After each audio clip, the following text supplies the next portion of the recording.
اعوذ باللہ من الشیطان الرجیم بسم اللہ الرحمن الرحیم۔ پچھلے رکوع سے مناسک حج کا تذکرہ شروع ہو چکا تھا، اور اس کے ضمن میں خاص طور پر یہ کہ اگر کوئی حج کا احرام باندھ کر یا عمرے کا احرام باندھ کر سفر شروع کر دے اور کہیں درمیان میں ایسی رکاوٹ پیش آ جائے کہ اسے احرام کھولنا پڑے بغیر عمرہ کیے اور بغیر حج کیے، تو اس صورت میں کیا قواعد و ضوابط ہیں۔ اب جو یہ رکوع ہے 25واں، اس میں حج کا اصل فلسفہ، اس کی اصل حکمت، اس کی اصل روح کا بیان ہے۔ الحج اشہر معلومات، حج کے مہینے ہیں جو معلوم ہیں، یعنی جو بھی پہلے سے عرب میں رواج چلا آ رہا تھا اس کی توثیق ہو گئی کہ واقعتاً یہ اللہ تعالیٰ ہی کی طرف سے۔ تو حج کے کا جہاں تک ٹائمنگ کا تعلق ہے، مواقیت کا تعلق ہے، وہ گویا کہ اللہ تعالیٰ کی طرف سے توثیق فرما دی گئی۔ فمن فرض فیہن الحج، تو جو کوئی بھی اپنے اوپر لازم کر لے ان مہینوں میں حج کو، لازم کر لے سے مراد نیت پختہ کر لے، اور نیت پختہ کرنے کی علامت احرام باندھ لے۔ فمن فرض فیہن الحج، تو حج کے لیے جو اپنے اوپر لازم کر لے، فلا رفث ولا فسوق ولا جدال فی الحج، تو احرام کی حالت میں یہاں لفظ حج آیا ہے، ان میں سے پہلی قید جو ہے فلا رفث، تو کوئی شہوت کی بات نہیں ہونی چاہیے۔ میاں بیوی بھی ساتھ حج کر رہے ہیں تو احرام کی حالت میں وہی قید ہے کہ جو اعتکاف کی حالت میں ہے۔ باقی یہ کہ فسوق اور جدال، اللہ کی نافرمانی یا باہم جھگڑنا، اس لیے کہ بہت بڑی تعداد میں لوگوں کا اجتماع ہوتا ہے، سفر میں بھی لوگ ساتھ ہوتے ہیں، تو لوگوں کے غصوں کے پارے جلدی چڑھ جاتے ہیں، اس میں خاص طور پر روکا گیا کہ یہ ہے کہ اس میں امن ہو اور سکون ہو۔ اور آج بھی واقعہ یہ ہے کہ دنیا میں معجزات میں سے ہے یہ، اتنی بڑی تعداد میں لوگوں کا جمع ہونا، اور وہاں امن رہتا ہے، وہاں وہ جنگ و جدال اور جھگڑا اور فساد وغیرہ قطع نظر نہیں آتا۔ یا تو یہ کہ پچھلے دنوں میں کچھ سیاسی اعتبار سے کوئی مہمیں اٹھائی گئی ہیں، یا یہ کہ کچھ چور اچکوں نے بھی جانا شروع کر دیا ہے وہاں پر، لیکن جھگڑا اور جو گالم گلوچ کی نوبت ہم نے اپنے آنکھوں سے نہیں دیکھی، اسے 5-6 مرتبہ حج کی سعادت حاصل ہوئی ہے۔ فلا رفث ولا فسوق ولا جدال فی الحج وما تفعلوا من خیر یعلمہ اللہ، اور جو خیر بھی تم اس کے دوران کرو گے اللہ کے وہ علم میں ہوگا۔ نوافل پڑھ رہے ہو، اضافی طواف کر رہے ہو، کوئی اور بھی جو کام کر رہے ہو،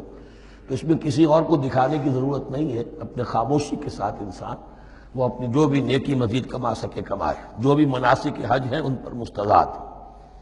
وَتَزَوَّدُوا فَإِنَّ خَيْرَ الزَّادِ التَّقْوَىٰ، اور سفر کے لیے زاد راہ ساتھ لے لیا کرو، اور بہترین زاد راہ تقویٰ ہے۔ اب اس آیت کے دو معنی لیے گئے ہیں، ایک تو یہ کہ بہترین زاد راہ تقویٰ ہے، یعنی سفر میں آپ نے زاد راہ خرچ کی شکل میں تو لے لیا، تقویٰ ہے نہیں، پھر کیا ہوگا؟ وہ تو صرف پیسہ خرچ کرنے کے لیے اچھا احرام لے لیں گے، اچھی جگہ لے لیں گے قیام کی، تو تقویٰ اگر نہیں ہے تو وہ حج تو حج ہی نہیں ہوگا۔ لیکن اس کا ایک دوسرا مفہوم جو ہے وہ بھی بہت اہم ہے کہ اگر انسان خود اپنا زاد راہ ساتھ نہ لے تو پھر وہاں مانگنا پڑتا ہے، تو تقویٰ سے مراد یہاں ہے سوال سے بچنا۔ بہتر یہ ہے کہ زاد راہ لے کر چلو، اور یہ کہ اس کے لیے تمہیں کسی کے سامنے سائل نہ بننا پڑے۔ اگر تم صاحب استطاعت نہیں ہو تو حج تم پر فرض ہی نہیں ہے۔ خام خواہ کو ایک شے جو تم پر فرض نہیں ہے اس کے لیے وہاں جا کر بھیک مانگنا، یا یہاں سے بھیک مانگ کر یا چندہ لے کر جانا، یہ تو قطعاً غلط حرکت ہے۔ وَتَزَوَّدُوا فَإِنَّ خَيْرَ الزَّادِ التَّقْوَىٰ وَاتَّقُونِ يَا أُولِي الْأَلْبَابِ، اور یقیناً میرا ہی تقویٰ کرو، مجھ ہی سے ڈرو اے ہوش مندو۔ لَيْسَ عَلَيْكُمْ جُنَاحٌ أَن تَبْتَغُوا فَضْلًا مِّن رَّبِّكُمْ، اس میں تم پر کوئی حرج نہیں ہے، کوئی گناہ نہیں ہے کہ تم حج کے سفر کے دوران اپنے رب کا فضل بھی تلاش کرو۔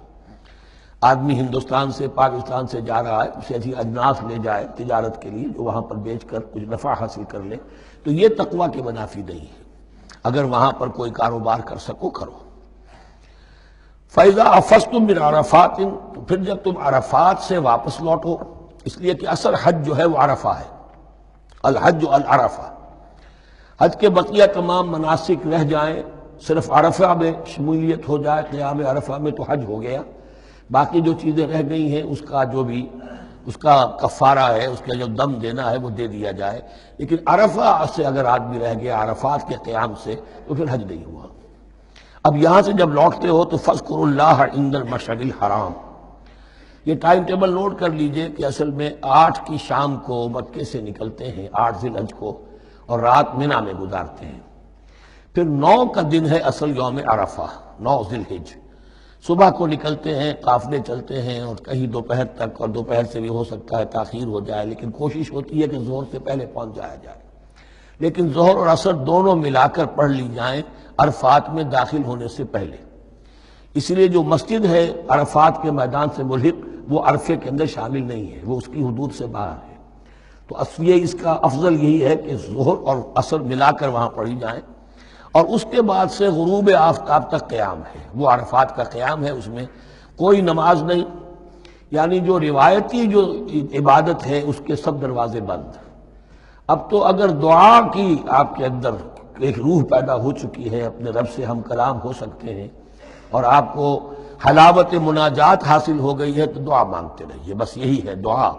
قیام عرفہ جو ہے کھڑے ہو کر بیٹھے ہوئے جس طرح بھی ہو اللہ سے مناجات کرو، یا پھر یہ کہ اگر اس میں کبھی ہو جائے کسی وجہ سے تو آدمی تلاوت کرے، لیکن یہ کہ عام نماز نہیں۔ فَإِذَا أَفَضْتُم مِّنْ عَرَفَاتٍ فاذكروا اللَّهَ عِندَ المشعر الحرام، یہ مزدلفہ کا قیام ہے، 9 کی شام کو مغرب کی نماز کا وقت ہو چکنے کے بعد وہاں سے روانگی ہے، لیکن وہاں مغرب کی نماز پڑھنے کی اجازت نہیں ہے۔ اب جاؤ اور مغرب اور عشاء دونوں جمع کرو اس میں مشعر حرام یعنی مزدلفہ میں۔ وَاذْكُرُوهُ كَمَا هَدَاكُمْ، اور یاد کرو اسے، ذکر کرو جیسے کہ تمہیں اس نے ہدایت دی ہے۔ اس سے مراد ہے کہ جو کچھ اللہ کے رسول نے تمہیں سکھایا ہے، ذکر کے جو طور طریقے ہیں، اس کے لیے جو بھی طریقے ہیں وہ اللہ نے ہدایت دی اپنے رسول کے ذریعے۔ وَإِن كُنتُم مِّن قَبْلِهِ لَمِنَ الضَّالِّينَ، اور یقیناً اس سے پہلے تو تم گمراہ لوگوں میں سے تھے، تمہیں معلوم نہیں تھا، حج کی شکل باقی رہ گئی تھی، اس کی روح ختم ہو گئی تھی، اس کے مناسک میں بھی تم نے رد و بدل کر دیا تھا، وہ آگے آ رہا ہے۔ ثم افیضوا من حیث افاض الناس، پھر پلٹو وہیں سے جہاں سے کہ سب لوگ پلٹتے ہیں۔ قریش نے یہ کہا تھا کہ ہماری خاص حیثیت ہے کہ ہم تو منی ہی میں مقیم رہیں گے، باہر سے آنے والے لوگ عرفات جائیں اور عرفات سے پھر واپس لوٹیں، یہ سارے مناسک ہمارے لیے نہیں ہیں، ہم تو مکے والے ہیں، اور ہماری شان یہ ہے کہ ہم عرفات نہیں جائیں گے، منی ہی میں قیام رہے گا۔ یہاں بتایا گیا کہ یہ تم نے غلط بات ایجاد کر لی ہے، ثم افیضوا من حیث افاض الناس، جہاں سے سب لوگ لوٹتے ہیں یعنی میدان عرفہ سے، وہیں سے لوٹیں۔ واستغفر اللہ، اللہ سے استغفار کرتے رہو، ان اللہ غفور رحیم، یقینا اللہ بخشنے والا رحم فرمانے والا ہے۔ فَإِذَا قَضَيْتُم مَّنَاسِكَكُمْ، اور جب تم اپنے یہ مناسک ادا کر لو، پورے کر لو، فاذکروا اللہ کذکرکم آباءکم، تو اب اللہ کا ذکر کرو جیسے کہ تم اپنے آباء و اجداد کا ذکر کرتے رہے ہو، جس شد و بد کے ساتھ۔ وہاں یہ ہو گیا تھا کہ پھر بنا میں جب یہ ٹھہرتے تھے تو اپنے آباء و اجداد کے قصیدے بیان کیے جا رہے ہیں، جیسے ہمارے ہاں ہوتا ہے، جو دیہاتی لوگ ہوتے ہیں، راجپوت لوگ ہوتے ہیں، ان کے میراثی ہوتے ہیں، اسی طرح وہاں شعراء ہوتے تھے قبائل کے، وہ ان قبیلوں کی مدح بیان کرتے تھے، ان کے بڑے بزرگوں کی، اسلاف کی جو ہے عظمت بیان کرتے تھے۔ اللہ کا ذکر ختم ہو چکا تھا، فرمایا جس شد و مد کے ساتھ تم اپنے آباء و اجداد کا ذکر کرتے رہے، اب اسی شد و مد کے ساتھ، بلکہ او اشد ذکرہ، بلکہ اس سے بھی زیادہ شد و مد کے ساتھ اب اللہ کا ذکر کرو۔ فَمِنَ النَّاسِ مَن يَقُولُ رَبَّنَا آتِنَا فِي الدُّنْيَا وَمَا لَهُ فِي الْآخِرَةِ مِنْ خَلَاقٍ، لوگوں میں سے وہ بھی ہیں جو یہی کہتے رہتے ہیں رب ہمیں دے دے دنیا ہی میں، ایسے لوگوں کے لیے آخرت میں کوئی حصہ نہیں ہے۔ یعنی وہاں پہنچ کر بھی ساری دعائیں ان کی دنیاوی چیزوں کے لیے ہیں، مال کے لیے، اولاد کے لیے، ترقی کے لیے، اور دنیا کی جو بھی چیزیں ہیں، اپنی کوئی مشکلات ہیں ان کے رفع کرنے کے لیے، کیونکہ ان کے دلوں میں دنیا بسی ہوئی ہے۔ اشربوا فی قلوبہم الدنیا، ان کے دلوں میں جیسے بنی اسرائیل کے دلوں میں بچڑے کا تقدس ملا دیا گیا تھا اور محبت، اسی طرح ہمارے دلوں میں دنیا کی محبت ہے، تو وہاں جا کر بھی دنیا ہی کی دعائیں ہیں۔ فَمِنَ النَّاسِ مَن يَقُولُ رَبَّنَا آتِنَا فِي الدُّنْيَا وَمَا لَهُ فِي الْآخِرَةِ مِنْ خَلَاقٍ، ظاہر بات ہے ایسے لوگوں کے لیے پھر آخرت میں کوئی حصہ نہیں ہے۔ وَمِنْهُم مَن يَقُولُ، اور ان میں سے وہ بھی ہیں جو یہ کہتے ہیں ربنا آتنا فی الدنیا حسنۃ وفی الآخرۃ حسنۃ وقنا عذاب النار، پروردگار ہمیں اس دنیا میں بھی خیر عطا فرما اور آخرت کا بھی خیر عطا فرما اور ہمیں بچا لے آگ کے عذاب سے۔ اب دنیا کا خیر جو ہے سب سے بڑا وہ ایمان ہے، ہدایت ہے۔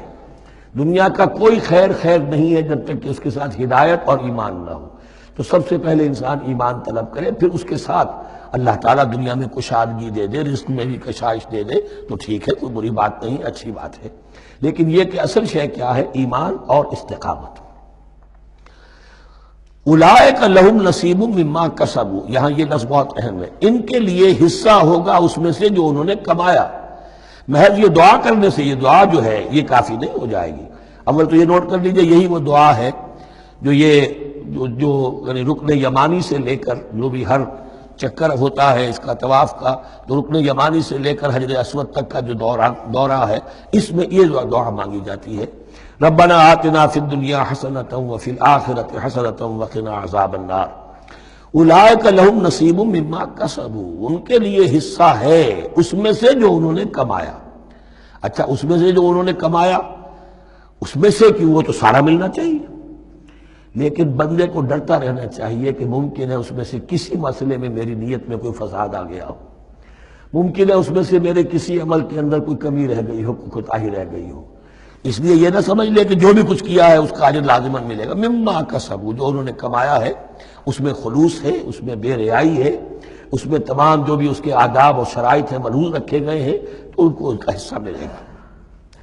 واللہ سریع الحساب، اور اللہ تعالیٰ کو حساب چکانے میں دیر نہیں لگتی، بہت جلدی حساب کر لے گا۔ اب تو ہمارے سامنے نقشے موجود ہے، کمپیوٹرز ہیں، کتنی جلدی حساب ہو جاتا ہے، تو اللہ کے ہاں تو پتہ نہیں کیسا سپر کمپیوٹر ہوگا کہ اسے حساب نکالنے میں دیر نہیں لگے گی۔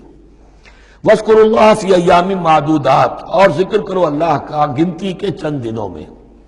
یہ لفظ یہاں پر پھر آ گیا ہے اس بات کی وضاحت کے لیے جو میں نے عرض کیا تھا کہ ابتدائی جو حکم تھا روزے کا،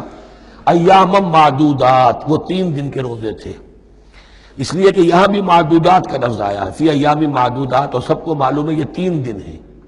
11ویں 12ویں 13ویں تاریخ جو ہے ذی الحج کی،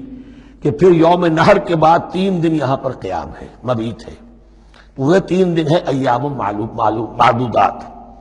فمن تعجل فی یومین، تو جو کوئی 2 دن ہی میں جلدی سے واپس آ جائے، فلا اثم علیہ، یعنی 3 دن پورے نہیں کرتا، 2 دن ہی میں واپسی کو اختیار کر لیتا تو کوئی گناہ اس پر نہیں ہے۔ ومن تاخر،